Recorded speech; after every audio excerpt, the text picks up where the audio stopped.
They don't even want to inform you of the basic facts of what is happening because they're terrified that you're going to interpret it as Trump did something good, so maybe he's not so bad. They would rather you be uninformed and clueless as to what is happening in your country than tell you because they're afraid that it's going to make someone they dislike politically look good. That isn't a patriot. That's a tyrant.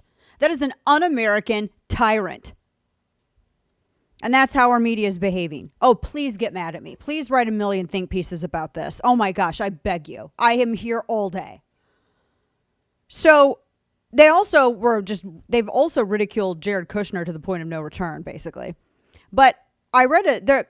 I had been thinking about this because I was having a conversation with my youngest son.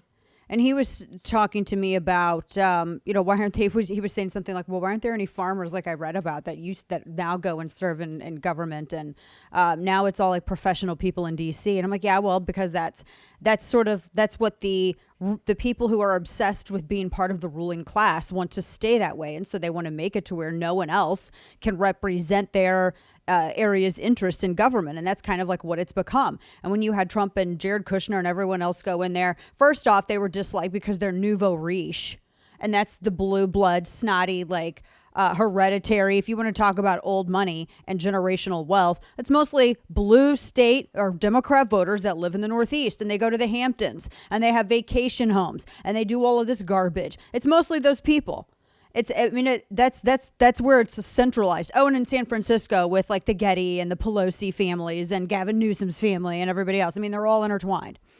So to that extent, we were having a conversation about this because first there were people I think who were just absolutely snotty that someone who didn't go through the proper snotty elitist political channels ended up actually getting into the White House and then brought on people that weren't professional diplomats, because we've heard over and over again, you're going to have professional diplomats to be able to handle professional diplomat work and do professional diplomat things and have professional diplomat conversations. And then they bring in Jared Kushner and they got, oh my gosh, all these people got so mad. First they were like, well, he's a Democrat. Well, aren't you privately? But then you kiss everyone's butt publicly and act like you're a Republican. Please. I can't tell you how many times I've seen some of these people say this stuff, but I know how they vote. I see who they donate to. It's the same way that I see some of these grifters out there that sit here and extol the virtues of family while hitting up some tart at the bar at CPAC. I've seen you. Shut up.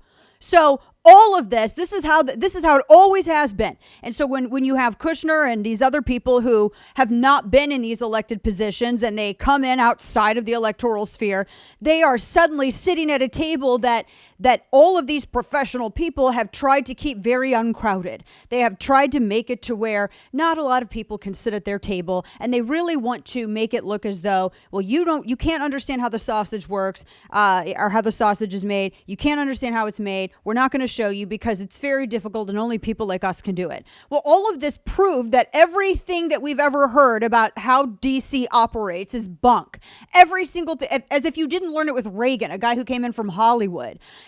Everything is in fact, the people who are the most successful are the people who are outside of it. The people who are the most successful are the people who have not grown up and matured into this Tupperware fresh environment of beltway politics.